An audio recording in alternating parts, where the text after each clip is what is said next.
সেই লোককে আল্লাহ বলে মেনে নেব।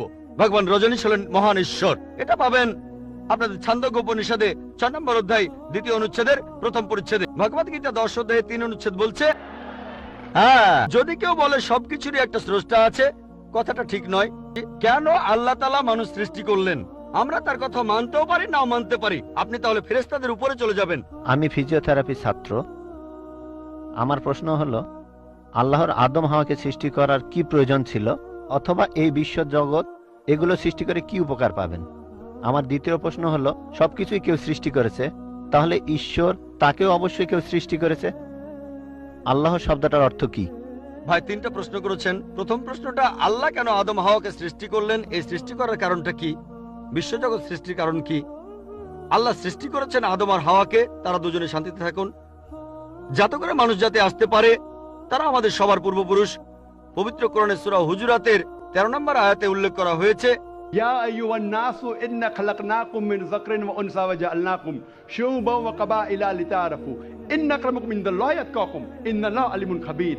হে মানুষ জাতি, আমি তোমাদের সৃষ্টি করেছি এক পুরুষ ও এক নারী হতে, আর তোমাদের বিভক্ত করেছি বিভিন্ন জাতি আর গোত্রে, যেন তোমরা অন্যের সাথে পরিচিত হতে পারো। এই জন্য নয় যে অন্যকে ঘৃণা করবে। আর আল্লাহর কাছে অধিক মর্যাদা সম্পন্ন সেই ব্যক্তি যার আছে তাকওয়া। আল্লাহ যেটার মাধ্যমে মানুষের বিচার করেন, টাকা পয়সা নয়, গায়ের রং নয়, জাতি বা গোত্র নয়, ধর্মমত নয়, সেটা হলো তাকওয়া। সেটা হলো আল্লাহকে মানা, ন্যায় পরায়ণতা, ধার্মিকতা। তাহলে আদম আর হাওয়া আলাইহিস সালাম, তারা আমাদের সবার পূর্বপুরুষ। আপনারও পূর্বপুরুষ, আমারও পূর্বপুরুষ, সব মানুষের। সেজন্য আপনাকে ভাই বলে ডেকেছি। ভাই, সব মানুষ ভাই ভাই। আল্লাহ বলেছেন, ইয়া আইয়ুহান নাস, হে মানুষ জাতি। আর পবিত্র কোরআনে সূরা ইসরার 70 নম্বর আয়াতে উল্লেখ করা হয়েছে, ওয়া লাকাদ কাররামনা বানি আদামা। আল্লাহ তাআলা মর্যাদা দিয়েছেন সব আদম সন্তানকেই। হোক আপনি জন্ম নেন ইন্ডিয়ায়, আমেরিকায়, ইংল্যান্ডে, জন্মান কোন হিন্দু পরিবারে বা মুসলিম পরিবারে বা খ্রিস্টান পরিবারে, আল্লাহ বলেছেন তিনি সব মানুষকে মর্যাদা দিয়েছেন। মানুষে জন্মালে আল্লাহ তাকে মর্যাদা দেবেন। সে হোক আপনার নাম জাকির, আব্দুল্লাহ, রামু, শঙ্কর, মানুষে জন্মালে আল্লাহ মর্যাদা দেবেন। আপনার প্রশ্নতে আসি, কেন আল্লাহ তাআলা মানুষ সৃষ্টি করলেন? আল্লাহ মানুষ সৃষ্টি করেছেন কারণ আল্লাহ বলেছেন মানুষ হলো আল্লাহ সৃষ্টির মধ্যে সেরা। আল্লাহ তাআলা অন্য যা কিছু সৃষ্টি করেছেন তা আল্লাহকে মানে। ফেরেশতা সৃষ্টি করেছেন, আল্লাহ যে আদেশই দেন ফেরেশতাগণ সে আদেশ পালন করেন, তাদের নিজস্ব ইচ্ছা নেই। মানুষ হলো আল্লাহ তাআলার এমন এক সৃষ্টি যার নিজের ইচ্ছা আছে। আমরা তার কথা মানতেও পারি, নাও মানতে পারি। তাই আল্লাহ আমাদের সৃষ্টি করেছেন, আমরা হলাম তার সৃষ্টির সেরা, আশরাফুল মাখলুকাত। তবে আমরা আল্লাহ তাআলার কথা মানতে পারি, নাও মানতে পারি। যদি আল্লাহর আদেশ মানেন তাহলে জান্নাতে যেতে পারবেন, তাহলে বেহেশতে যাবেন, স্বর্গে যেতে পারবেন। যদি আদেশ না মানেন তাহলে জাহান্নামে যাবেন, দোজখে যাবেন। তাহলে এই জীবনটা পরকালের জন্য পরীক্ষা। পবিত্র কোরআনে সূরা মুলকে 2 নম্বর আয়াতে উল্লেখ করা হয়েছে, আল্লাযী খালাকাল মাউতা ওয়া হায়াতা। আল্লাহ তাআলা সৃষ্টি করেছেন জীবন ও মৃত্যু তোমাদের পরীক্ষা করার জন্য। তাহলে এই জীবনটা হলো পরকালের জন্য পরীক্ষা। তাহলে আল্লাহ মানুষ সৃষ্টি করেছেন। আর আল্লাহ বলেছেন সূরা জারিয়াতের 56 নম্বর আয়াতে উল্লেখ করা হয়েছে, ওয়ামা খালাকতুল জিন্না ওয়াল ইনসা ইল্লা লিয়াবুদুন। আমি সৃষ্টি করেছি জিন ও মানুষকে যেন তারা আমার ইবাদত করে। তাই আমাদের উচিত আল্লাহ তাআলার আদেশ নিষেধগুলো মেনে চলা। তাহলে আমরা আল্লাহ সুবহানাহু ওয়া তাআলার অন্যরকম সৃষ্টি যার নিজস্ব ইচ্ছা আছে। আমরা আল্লাহ তাআলার আদেশ মানতে পারি, আবার নাও মানতে পারি।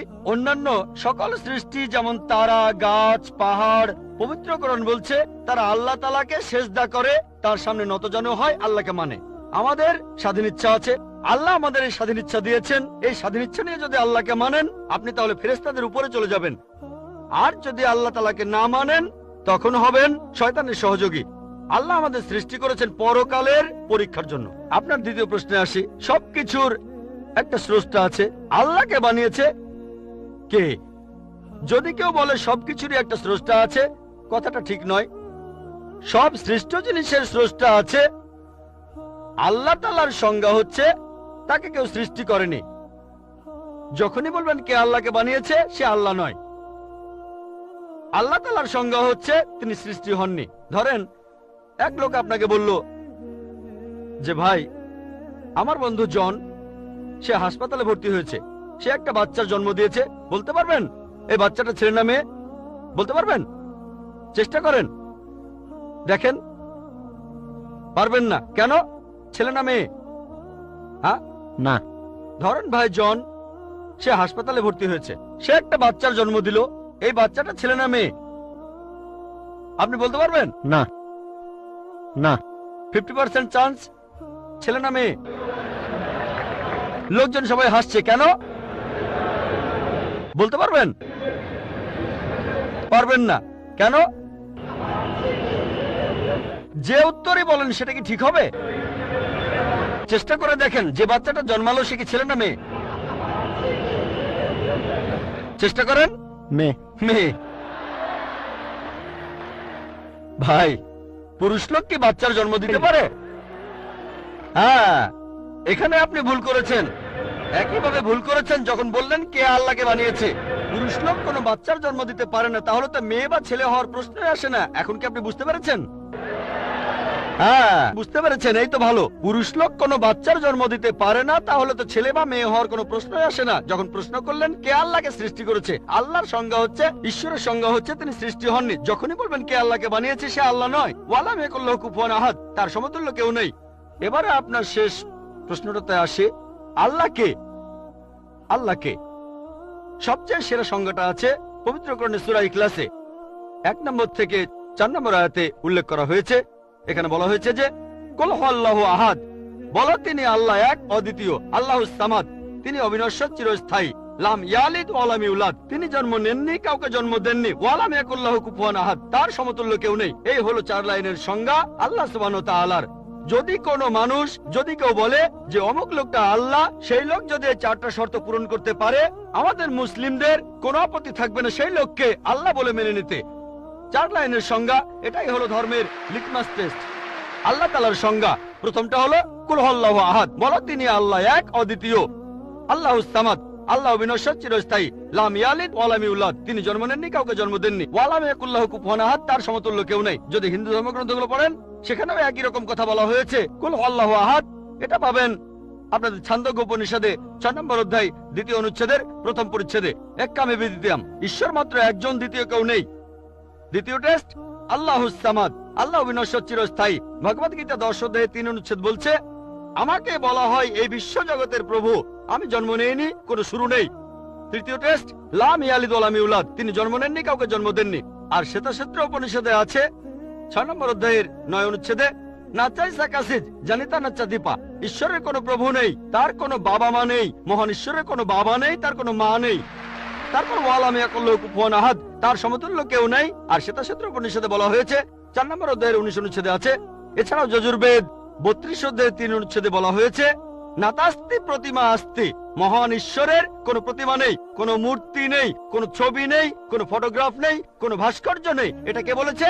যজুর্বেদ 32 অধ্যায় 3য় অনুচ্ছেদ বলেছে একই কথা, ওয়ালাম ইয়াকুল্লাহু কুফুয়ান আহাদ। যদি কেউ বলে যে অমুক লোকটা হচ্ছে আল্লাহ, যদি সেই লোকে 4টা শর্ত পূরণ করে, আমরা মুসলিমরা কোন রকম আপত্তি ছাড়াই সেই লোককে আল্লাহ বলে মেনে নেব। যেমন ধরেন, কিছু লোক বলে ভগবান রজনীশ হলেন মহান ঈশ্বর।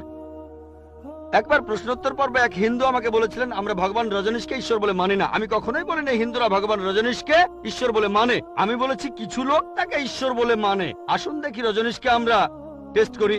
প্রথম টেস্ট হলো কুল হুয়াল্লাহু আহাদ, বলো তিনি আল্লাহ এক, অদ্বিতীয়। রজনীশ কি এক, অদ্বিতীয়? সেই কি একমাত্র লোক যে নিজেকে ঈশ্বর দাবি করেছে? এরকম অনেক মানুষই ছিল, আর এই দেশে হাজার হাজার লোক নিজেকে ঈশ্বর দাবি করেছে। রজনীশ একমাত্র নয়। তবে রজনীশ ভক্তরা বলে না না, উনি একটু আলাদা। এবারে পরের টেস্টে দেখি। আল্লাহুস সামাদ, আল্লাহ অবিনশ্বর, চিরস্থায়ী। রজনীশ কি অবিনশ্বর, চিরস্থায়ী? আমরা তার জীবনী থেকে জানি, তার আত্মজীবনী থেকে। রজনীশ ভুগছিলেন অ্যাজমা, ডায়াবেটিস আর পিঠের ব্যথায়। চিন্তা করেন, মহান ঈশ্বরের হয়েছে অ্যাজমা, ডায়াবেটিস, পিঠের ব্যথা। তৃতীয় টেস্ট লাম ইয়ালিদ ওয়া লাম ইউলাদ, তিনি জন্ম নেননি, কাউকে জন্ম দেননি। ভগবান রজনীশ জন্মেছিলেন মধ্যপ্রদেশে, তার বাবা মাও ছিলেন। 1981 সালে তিনি আমেরিকায় গেলেন, ইউএসএ। তখন হাজারো আমেরিকান তার ভক্ত হয়ে গেল। তারপর আমেরিকার অরেগন প্রদেশে তিনি বানালেন একটা সেন্টার, আর তার নাম দিলেন রজনীশপুরম, তার গ্রাম। পরবর্তীতে আমেরিকান সরকার তাকে অ্যারেস্ট করে কারাবন্দী করে রাখলো। রজনীশ বলতো যে আমেরিকান সরকার তাকে স্লো পয়জনিং করেছে। চিন্তা করেন, মহান ঈশ্বরকে স্লো পয়জনিং করা হয়েছে। 1985 সালে আমেরিকান সরকার তাকে বের করে দিলে সে ইন্ডিয়ায় চলে আসে। তারপর এখানে পুনায় সে আরেকটা সেন্টার খুললো, আর তার নাম দেওয়া হলো ওশো কমিউন। যদি রজনীশের সমাধির কাছে কখনো যান, তার সমাধির উপরে লেখা আছে ভগবান রজনীশ ওশো। কখনো জন্মাননি, কখনো মরেননি, তবে পৃথিবীতে ভ্রমণ করেছেন 1931 সালের 11 ডিসেম্বর থেকে 1990 সালের 31শে জানুয়ারি পর্যন্ত। কখনো জন্মাননি, কখনো মরেননি, তবে পৃথিবীতে ভ্রমণ করেছেন 1931 সালের 11 ডিসেম্বর থেকে 1990 সালের 31শে জানুয়ারি পর্যন্ত। তার সমাধিতে এটা লিখতে ভুলে গেছে যে পৃথিবীর 21টা দেশ তাকে ভিসা দেয়নি। মহান ঈশ্বর আসলেন এই পৃথিবীতে পৃথিবী ঘোরার জন্য, বিভিন্ন দেশে যাওয়ার জন্য তার নাকি ভিসাও লাগে। তখন গ্রিসের আর্কবিশপ বলেছিলেন, যদি রজনীশকে এই দেশ থেকে তাড়িয়ে না দেওয়া হয়, আগে তার ঘর পোড়াবো, তারপর ভক্তদের ঘর পোড়াবো। শেষ টেস্ট ওয়ালাম ইয়াকুল্লাহু কুফুয়ান আহাদ। পরীক্ষাটা এতই কঠিন যে একমাত্র আল্লাহ ছাড়া কেউই পাশ করবে না। যখনই আল্লাহর সাথে কারো তুলনা করবেন, সে আল্লাহ নয়। ওয়ালাম ইয়াকুল্লাহু কুফুয়ান আহাদ। এখন ভগবান রজনীশ অন্য অনেক মানুষের মতো মুখে দাড়ি ছিল, একটা নাক, দুটো চোখ, দুটো কান, দুটো হাত। যখন আল্লাহর সাথে পৃথিবীর কোনো কিছুর তুলনা করবেন, সে আল্লাহ নয়। ওয়ালাম ইয়াকুল্লাহু কুফুয়ান আহাদ। যদি কেউ বলে যে আল্লাহ তাআলা 1000 গুণ বেশি শক্তিশালী, আপনারা কি শোয়ার্জনেগারের নাম শুনেছেন? এই লোকের নাম কখনো শুনেছেন? কখনো শুনেছেন তার নাম? এই লোক একটা সময় ছিল মিস্টার ওয়ার্ল্ড, মিস্টার ইউনিভার্স, পৃথিবীর সবচেয়ে শক্তিশালী লোক, বিশ্বজগতের সবচেয়ে শক্তিশালী লোক। যখনই আল্লাহকে তুলনা করবেন কোনো কিছুর সাথে, হোক সেটা আর্নল্ড শোয়ার্জনেগার, হোক সেটা দারা সিং, হোক সেটা কিং কং, হোক সেটা 1000 গুণ বা লক্ষ গুণ, যখনই আল্লাহর সাথে পৃথিবীর কোনো কিছুর তুলনা করবেন, সে আল্লাহ নয়। ওয়ালাম ইয়াকুল্লাহু কুফুয়ান আহাদ। তার সমতুল্য কেউ নাই। তাহলে এই হলো 4 লাইনের সংজ্ঞা আল্লাহ সুবহানাহু ওয়া তাআলার পবিত্র কোরআনে আছে। আপনি যে ঈশ্বরের পূজা করছেন, ভাই, সেই ঈশ্বরকে সূরা ইখলাস দিয়ে টেস্ট করুন। যদি তিনি পাশ করেন, তাহলে সত্যিকারের ঈশ্বর, তা না হলে নকল ঈশ্বর।